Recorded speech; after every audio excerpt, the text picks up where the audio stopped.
Programme के सिलसिले में बात करेंगे पाकिस्तान सुपर लीग सीज़न 11 की ट्रॉफ़ी की तकरीब रोनुमाई के हवाले से, जो आज नेशनल स्टेडियम कराची में मुनक्किद हो रही है, जिसके साथ ही टूर्नामेंट की सरगर्मियों का बाज़ाब्ता आगाज़ हो जाएगा। इस मौके पर लीग के शेड्यूल की तफसीलात भी सामने आ गई हैं। ऐलान करदा शेड्यूल के मुताबिक पाकिस्तान सुपर लीग सीज़न 11 का इनेकाद 26 मार्च से 3 मई तक होगा, जिसके दौरान मजमूई तौर पर 44 मैचेस मुनक्किद होंगे। इस सीज़न की ख़ास बात यह है कि पहली मरतबा 8 टीमें लीग में शिरकत कर रही हैं, जिनमें 2 नई फ्रेंचाइजीज़ हैदराबाद किंग्समैन और रावलपिंडी लेग में शामिल होंगी। लीग मरहले में हर टीम 10 मैचेस खेलेगी, जबकि प्ले ऑफ मरहला 28 अप्रैल से शुरू होगा। टूर्नामेंट का इफ्तिताही मैच गद्दाफ़ी स्टेडियम लाहौर में खेला जाएगा। पाकिस्तान सुपर लीग सीज़न 11 के मुकाबले मुल्क के 6 मुख्तलिफ शहरों में मुनक्किद होंगे। इस बार इकबाल स्टेडियम फैसलाबाद और इमरान खान क्रिकेट स्टेडियम पेशावर पहली मरतबा लीग के मुकाबलों की मेज़बानी करेंगे। शेड्यूल के मुताबिक पिंडी क्रिकेट स्टेडियम में एक क्वालिफाइड समेत 11 मुकाबले मुनक्किद होंगे, जबकि गद्दाफ़ी स्टेडियम लाहौर मजमूई तौर पर टूर्नामेंट में सबसे ज़्यादा 15 मैचों का मेज़बान होगा। फैसलाबाद में पहली बार 7 मैचेस मुनक्किद होंगे, जबकि पेशावर का इमरान खान क्रिकेट स्टेडियम भी पहली मरतबा पाकिस्तान सुपर लीग के मुकाबलों की मेज़बानी करेगा।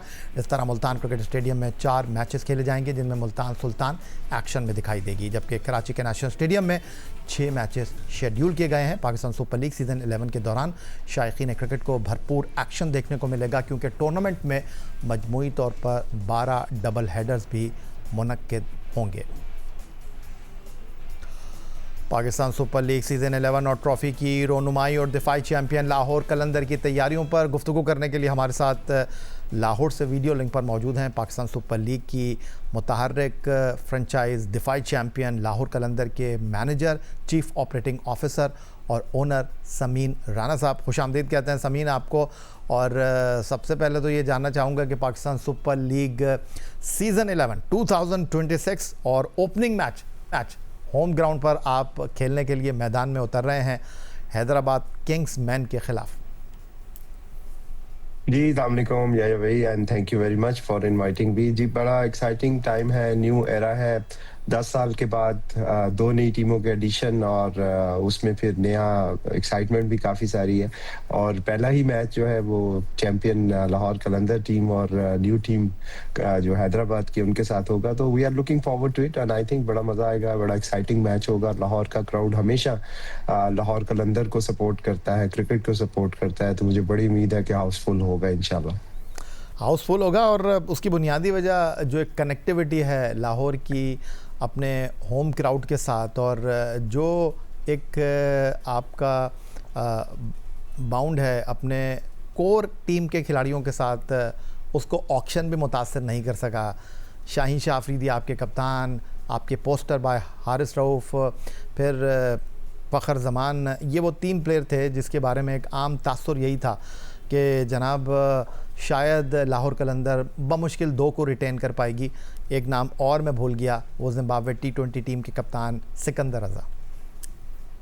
जी बिल्कुल, ये वही ऑक्शन में हमारे लिए सबसे बड़ा चैलेंज ये था कि ऑब्वियसली ड्राफ्ट सिस्टम में तो हम रिटेंशन भी ज़्यादा होती थी और we were able to manage for last couple of years, but auction में ये चैलेंज था, डेफिनेटली था। और हमारी हमेशा से ख्वाहिश रही है कि जो अपनी कोर है उसको प्रोटेक्ट किया जाए, क्योंकि ये हमारी लर्निंग है। क्योंकि पहले 5 साल जो लाहौर कलंदर ने स्ट्रगल की, उसकी बुनियादी वजह ये थी कि हमारे पास हमारी कोर नहीं थी। और जब हमने एक-एक करके एक हीरा चुन के अपनी कोर को डेवलप किया, और अल्हम्दुलिल्लाह मैं बड़े फ़ख्र से ये बात कहता हूँ कि लाहौर ने इधर-उधर से प्लेयर नहीं चुराए, उन्होंने अपने प्लेयर बनाए। और वो कोर जो है फिर उसी कोर की ही बदौलत, उसी टीम बॉन्डिंग की ही बदौलत लाहौर को कामयाबियां भी मिली। तो मेरा सबसे बड़ा चैलेंज ये था कि मैंने प्रोटेक्ट करना है उस कोर को, उन प्लेयर्स को जिन्होंने लाहौर को इतनी फतूहात दिलाई हैं और इतनी एक हमारा एक जो बॉन्ड बना हुआ है, हमारा जो कल्चर है, जिस तरह से हम एक फैमिली की तरह ऑपरेट करते हैं, वो हमारी सबसे बड़ी स्ट्रेंथ है। तो ऑक्शन में ये चैलेंज ज़रूर था, बट अल्हम्दुलिल्लाह अल्लाह ताला की मदद से हमने बहुत खुश उसलूबी के साथ जो अपनी कोर थी उसको प्रोटेक्ट किया। और आप ये देखें कि नॉर्मली 8 प्लेयर रिटेंशन होती थी, जिसमें आप 8 प्लेयर रख लेते थे। तो इस दफ़ा हम ऑक्शन के बावजूद अपने 7 प्लेयर जो हैं पुराने पिछले साल वाले दोबारा लेने में कामयाब हुए। तो मेरा ख्याल में ये हमारी एक बहुत बड़ी कामयाबी थी। That's wonderful Sameen. लेकिन अगर इस टूर्नामेंट की तरफ मैं आपको लेकर आऊँ, पहली मरतबा ऑक्शन इसमें हुआ, ड्राफ्ट जो था वो नहीं हुआ। तो अगर मैं आपसे ये जानने की कोशिश करूं कि क्या बुनियादी फ़र्क था और टीम कॉम्बिनेशन के हवाले से ऑक्शन कितना इम्पोर्टेंट था और टीमों की जो कॉम्बिनेशन है ड्राफ्ट उसके लिए कितना अच्छा था और ये जो टूर्नामेंट होने जा रहा है उस पर इसके क्या असरात होंगे? देखिए ऑब्वियसली ड्राफ्ट का तो एक ट्राइड एंड टेस्टेड मेथड था जिसमें बाय डिफॉल्ट ही ऑलमोस्ट जो थी वो टीमें जो है वो स्ट्रांग बन जाती थी सारी, क्योंकि आपकी टर्न्स है, आपको एक प्लेयर नहीं मिलेगा तो दूसरा नहीं तो तीसरा नहीं तो चौथा मिल जाएगा, तो उसमें थोड़ा सा प्रेशर कम होता है। जहाँ पे ऑक्शन की बात है वहाँ पे आपको काफ़ी सारी प्लानिंग के बावजूद भी ऑक्शन टेबल के ऊपर बहुत सारी डिसीजन मेकिंग करनी पड़ती है और आपको बहुत ज़्यादा अटेंटिव रहना पड़ता है। आपको कोशिश करनी पड़ती है कि आप अपने जो ऑब्जेक्टिव्स हैं उसको ऑलवेज रिकॉल करते रहें, अपने ज़हन में रखें कि आपको क्लैरिटी के साथ जाना पड़ता है ऑक्शन में। अगर आपको कहीं क्लैरिटी नहीं होगी या आप कहीं पे डाउटफुल होगे तो ऑक्शन में आप डेफिनेटली गलती करोगे, क्योंकि देखिए जो नंबर आ रहे होते हैं, जो प्लेयर्स आ रहे होते हैं, उसका सीक्वेंस जो होता है वो ऐसा होता है कि जहाँ पे आपको उसी वक्त right then and there decision लेना है। फॉर एग्जांपल एक प्लेयर ऐसा है जिसको आप सोच रहे हैं कि मैं शायद रखूं शायद ना रखूं और अब उसका नंबर आ गया, अब वहां पे आपके पास ये चॉइस है कि आपको उसी वक्त फैसला करना है। तो एक बड़ा अच्छा लर्निंग एक्सपीरियंस मेरे लिए भी था, बट मेरी जो हमारी जो प्लानिंग थी हमारी टीम की, मेरी अल्हम्दुलिल्लाह अल्हम्दुलिल्लाह हम उस प्लानिंग पे 100% पूरा उतरे और जो जो हमने टारगेट किया था, ऑब्वियसली एक पूरा प्लान होता है जिसमें आप कोशिश करते हैं कि आप मैक्सिमम लोगों को ले सकें, वो हमने अचीव किया। तो उस लिहाज से मुझे बड़ी खुशी है। ऑक्शन के अंदर आई थिंक ये चैलेंज अब सामने आएगा आने वाले दिनों में, टूर्नामेंट में आप देखेंगे क्या सारी टीमें बैलेंस बनी, ये तो टाइम ही बताएगा। पेपर पे तो लगता है कि सबकी टीम बहुत अच्छी है, बट आई थिंक टूर्नामेंट के अंदर जाके जब मैचेस शुरू होंगे तो फिर वो जो खामियां और खूबियां हैं वो खुल के सामने आएंगी। समीर नाना साहब, आप बहुत काम कूल रहते हैं लेकिन आज कुछ बदले बदले से आप नज़र आ रहे हैं। आप कुछ ऐसा लग रहा है गुस्से में भी हैं, कुछ पैगाम भी देना चाहते हैं अपने मुखालिफिन को, क्या ऐसा ही है या ये मेरी सोच है? नहीं नहीं यार नहीं नहीं यार भाई गुस्से में तो बिल्कुल नहीं हूँ। आपको पता है कलंदर गुस्सा करते नहीं होते, लेकिन मैं सिर्फ ये चाहता हूँ कि जो आपने सवाल पूछा उस पे मेरा एक पॉइंट ऑफ व्यू है जो मैं बताना चाह रहा था कि ऑक्शन वर्सेस ड्राफ्ट के ऊपर जो है वो बड़ी काफी डिबेट भी रही, काफी पॉइंट ऑफ व्यूज भी सामने आया और मैं हमेशा से ये कहता रहा हूँ कि हमें वो चीज करनी चाहिए जो लीग के लिए बेहतर है। नो डाउट मुझे पर्सनली ऑक्शन में तो बहुत मजा आया और जो मेरे ऑब्जेक्टिव्स थे वो तो मैंने बहुत अच्छी तरह अचीव किए। अब सवाल ये है कि क्या बाकी टीमें जो हैं वो बैलेंस बनी है?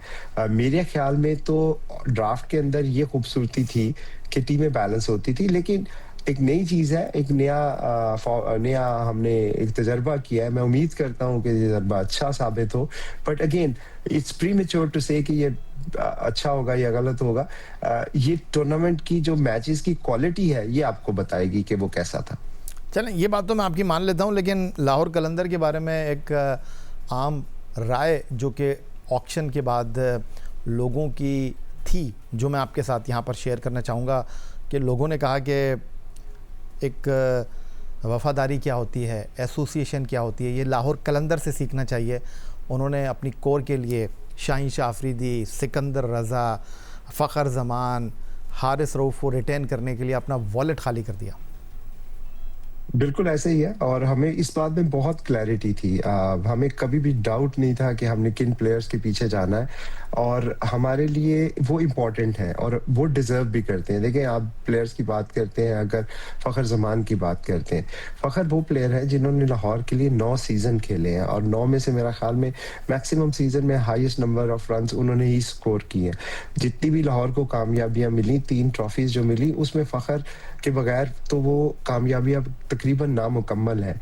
तो इसलिए एक बड़ा क्लैरिटी के साथ प्लान था और जिस तरह के फ़खर प्लेयर हैं, जब हम आप देखें यार भाई जब हम ऑक्शन की प्लानिंग कर रहे थे तो मैंने ये नहीं किया था कि जज्बात की रो में बैठ के तो बस मैं सिर्फ वो नाम सेलेक्ट करूं जिनके साथ मैंने काम किया। हमने हर प्लेयर को ड्रॉप करके उसके अल्टरनेटिव क्रिएट करके उसके ऊपर टीमें बना के देखा। लेकिन मैं आपको सच्ची बात बताऊं कि फ़खर ज़मान जैसा प्लेयर पूरे ऑक्शन में कोई नहीं था, चाहे लोकल चाहे फॉरेन की बात करें। जो क्वालिटी जो जो जो ख़ुसूसियत फ़खर ज़मान की है, वो पाकिस्तान क्या दुनिया में किसी मुल्क में वो उस तरह उनकी तरह का बैट्समैन, तो उसमें बहुत क्लैरिटी। इसी तरह हारिस रऊफ़ जो मिडल ओवर्स में लाहौर कलंदर के लिए उनकी परफॉर्मेंसेज़ हैं, लोग अक्सर उनको जज करते हैं कि जी उन्होंने इतनी इकॉनमी के साथ स्कोर कर लिया, दे दिया, ये कर दिया, वो कर दिया। बट आप ये देखें कि middle over most crucial overs होते हैं किसी भी टी20 गेम के अंदर, और उसमें जो हारिस रऊफ़ की परफॉर्मेंसेज़ हैं, वो शायद 1 या 2 विकेट स्टैट में नज़र नहीं आएँगी आपको, लेकिन उसका जब इम्पैक्ट देखेंगे, क्योंकि मैं तो टीम के साथ 10 साल से हूँ और हर मैच में बैठा देख ही रहा होता हूँ, एनालाइज़ भी कर रहा होता हूँ, उसके बाद भी करता हूँ। तो हमें बड़ी क्लैरिटी के साथ पता है कि हारिस रऊफ़ जो है इस टीम में क्या वैल्यू एडिशन करते हैं। तो ये दोनों पिक्स जो थी हमारे लिए बहुत क्रिटिकल थी, और इसके लिए वाक़ई हम अपना पूरा पर्स भी खाली करने को तैयार थे। अच्छा ज़मीन, अगर टीम कॉम्बिनेशन की बात करूं, ये तो आपने बिल्कुल ठीक कहा कि जब टूर्नामेंट के ऑफ होने जाएगा, मैदान में टीमें उतरेंगी, तब कौन कितने पानी में है इस बात का अंदाज़ा तो परफॉर्मेंस ही देगी। लेकिन एक सवाल जो मैं आपके सामने रखना चाहता हूं वो ये कि अगर आपकी मैं लाइनअप को देखूं तो आपके पास फ़खर ज़मान है, मोहम्मद नईम है, अब्दुल्ला शफ़ीक हैं, उसके साथ हुसैन तलत आपके पास हैं, सिकंदर रज़ा आपके पास हैं। बॉलिंग की तरफ अगर मैं आता हूं तो हारिस रऊफ़ और शाहीन शाह अफरीदी के साथ आपने बांग्लादेश के मुस्तफ़िज़ुर रहमान का इंतखाब किया है डायरेक्ट साइनिंग में। तो जब इतनी तगड़ी आपकी बॉलिंग लाइनअप थी, तो एक बॉलर की तरफ, वो भी फास्ट बॉलर की तरफ जाने की कोई ख़ास वजह? देखिए, ऑब्वियसली जब आप टीमों का कॉम्बिनेशन बना रहे होते हो तो उसमें क्रिटिकल एलिमेंट होता है इमर्जिंग। हमने हमेशा लाहौर कलंदर ने इमर्जिंग फास्ट बॉलर्स खिलाए थे, with the exception of last season जहां पे हमने नईम को एज एन इमर्जिंग बैटर खिलाया था। इस दफ़ा ऑब्वियसली हमारे पास इमर्जिंग बैटर में उस तरह की चॉइसेस अवेलेबल नहीं थी जिस तरह की नईम की चॉइस हमारे पास लास्ट ईयर थी। तो हमने यही फैसला किया कि हम इमर्जिंग में बॉलर के ऊपर जाएंगे, और उबैद शाह जैसी क्वालिटी का बॉलर अगर आपको इमर्जिंग में मिल जाए तो मैं समझता हूं कि ये किसी भी टीम के लिए खुशकिस्मती की बात है। क्योंकि पिछला सीजन अगर आप देखें तो जितने भी टीम के मैचेस हुए थे उसमें जो मोस्ट इम्प्रेसिव बॉलर थे वो उबैद शाह ही थे। क्योंकि जब हमारे उनके साथ मैच होते थे तो मुझे याद है कि हम प्लान करते थे, तो Ubaid was always a threat. Even player of Mitchell calibres जो है उनको भी उन्होंने तंग किया। उनके जो स्लोअर वंस हैं, उनके जो बाउंसर्स हैं, जो उनकी इमैक्युलेट लाइन एंड लेंथ है, अभी भी आप देखिए नेशनल टी20 में भी उनकी बहुत जबरदस्त परफॉर्मेंस जा रही है। तो एक टीम कॉम्बिनेशन में उस जैसी क्वालिटी का बॉलर आपको मिलना जो है वो एक हमारे लिए एक बहुत बड़ा प्लस था। तो इसलिए हम उबैद शाह की तरफ भी गए। और जब आप टूर्नामेंट खेलने जा रहे होते हैं कोई जिसमें आपने 30 दिनों में 10 मैचेस खेलने हैं, और फास्ट बॉलर एक ऐसी कमोडिटी है जो किसी भी वक्त किसी भी निगल की वजह से इंजरी का शिकार हो सकते हैं, तो आपको अपनी कवरेज रखनी होती है। इवन आप पिछले सालों में भी देखें तो हम 5 से 6 फास्ट बॉलर्स के साथ जाते हैं, हालांकि खेलते तो 2 या 3 ही है, या मैक्सिमम 4 खेल लेंगे, लेकिन आपके पास वो ऑप्शंस अवेलेबल होनी चाहिए। और हम ये एक्सपेक्ट करते हैं कि फास्ट बॉलर्स एक ऐसा आर्ट है जो किसी भी वक्त जो है वो अटैकिंग ऑप्शन है, वो गेम का नक्शा कभी भी बदल सकता है along with the leg spinner. तो उसी कॉम्बिनेशन को देखते हुए हमने उबैद की तरफ गए, क्योंकि उस क्वालिटी का बॉलर अगेन पूरे ड्राफ्ट में एज एन इमर्जिंग अवेलेबल नहीं था। अच्छा, ओवरऑल अगर आपके स्क्वाड को हम देखते हैं, अगर निगाह डालते हैं उसके ऊपर, तो एक चीज़ बहुत वाज़ेह नज़र आ रही है कि ऑक्शन से पहले आपने जो अपनी शीट थी स्क्वाड की, उसके ऊपर बहुत होमवर्क किया हुआ था। ख़ास तौर पर जो आपकी सबसे सरप्राइज़ पिक है वो उसामा मीर की है, क्योंकि माजी में आपके साथ बांग्लादेश के रशाद हुसैन जो हैं वो इस गैप को फिल करते रहे हैं। अफ़गानिस्तान के सिकंदर रज़ा आपके लिए बड़े वैल्यू ऐड करते रहे हैं।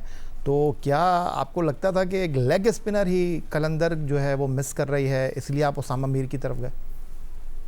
बिल्कुल, यही भाई किसी भी आप टीम को उठा के देखें टी20 के अंदर फॉर्मेट में leg spinner is always an attacking option. और आपको हम लोग कलंदर में कोशिश ये करते हैं कि हम अग्रेसिव स्टाइल ऑफ क्रिकेट खेलें, specially when it comes to bowling. अगर हम 150 या 160 भी रन करते हैं, 140 भी करते हैं, तो हमारा हमेशा से बिलीव होता है कि हम दूसरी टीम को इससे कम पे आउट करें। हम रन बचाने की बजाय विकेटें लेने पर ज़्यादा बिलीव करते हैं। उस कॉन्टेक्स्ट में लेग स्पिनर जो है एक आपकी बहुत अटैकिंग ऑप्शन ऑप्शन है। हमारे बहुत सारे सालों में हमें राशिद खान जैसी क्वालिटी अवेलेबल रही। फिर उसके बाद रिशद हुसैन जो लास्ट सीज़न हमारे साथ मिले और उन्होंने बहुत अच्छा परफ़ॉर्म किया। मुझे याद है जब रिशद को पिक किया था तो बहुत सारे लोग सरप्राइज़ भी हुए थे। लेकिन इस दफ़ा मुझे अंदाज़ा था कि चूँकि रिशद की परफ़ॉर्मेंस पिछले साल अच्छी रही थी और ऑक्शन में हर टीम के पास ऑप्शन है कि वो बिड कर सके, तो मुझे अंदाज़ा था कि मैंने बजट भी मैनेज करना है और देखना भी है कि कौन-सा प्लेयर आ सकता है। तो दूसरा उसमें फिर एक और एंगल भी आप देखते हैं कि अगर आपने मुस्तफ़ीज़ एक फ़ॉरेन बॉलर ले लिया है, तो अब आपके पास फ़ॉरेन प्लेयर्स तो 4 ही खेलने हैं। अगर आप 2 बॉलर खिलाएँगे तो बैटिंग में आप कहीं न कहीं कॉम्प्रोमाइज़ करेंगे।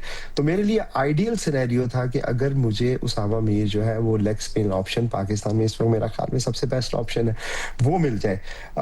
जो सच्ची बात बताऊँ, मैं I consider my self lucky कि उस पे कराची ने बिडिंग बहुत ज़्यादा नहीं की, क्योंकि मैं तो इससे ज़्यादा बजट लेके बैठा हुआ था उसामा के लिए और मैं एक्सपेक्ट कर रहा था कि उसामा मुझे शायद ना मिले और उसका बैकअप भी खैर तैयार था। लेकिन लकीली कराची ने उसके बाद बिड नहीं किया लाहौर के लिए। लक थी कि हमें वो उसामा उस प्राइस पे मिल गए। So I am very happy to have Usama और वो एक ऐसी ऑप्शन है जो कि अगेन अटैकिंग माइंडसेट को रिप्रेजेंट करती है बॉलिंग में।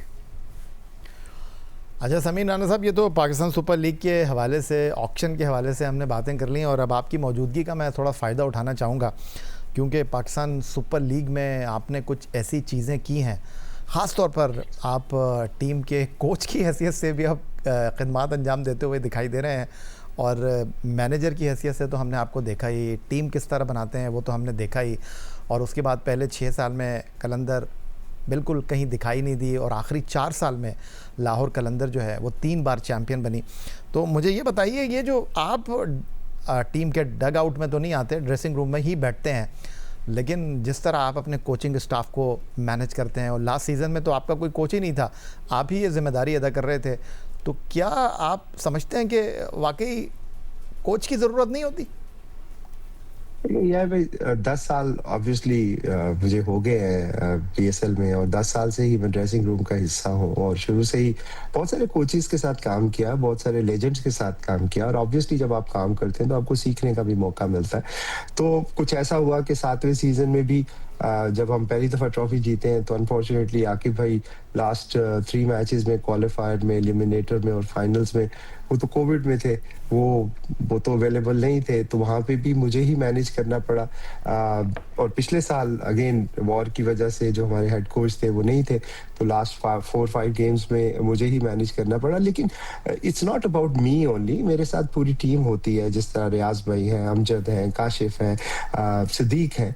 ये 4 हमारे ऐसे कोचेस हैं जो कि डोमेस्टिक लेवल पे काफ़ी काम कर चुके हैं और सारा साल हमारे साथ एंगेज होते हैं हाई परफॉर्मेंस सेंटर में। तो एज़ ए टीम वर्क काम होता है। ऑब्वियसली एक मैं होता हूँ, शहीन होते हैं या हमारे कोचेस हैं, हम सारे मिल के फैसला करते हैं और एक अच्छी हमारी केमिस्ट्री बनी हुई है, एक बॉन्डिंग बनी हुई है। We respect each other decision, each other की जो ओपिनियन है उसको साथ लेके चला जाता है। It's all about man management. देखिए कोचिंग जो है, अगर मैं बात करूं फ्रेंचाइज क्रिकेट के अंदर, तो कोचिंग से बहुत ज्यादा ना मैन मैनेजमेंट की जरूरत होती है, क्योंकि आप 30 दिनों में कोई कोचिंग नहीं कर सकते।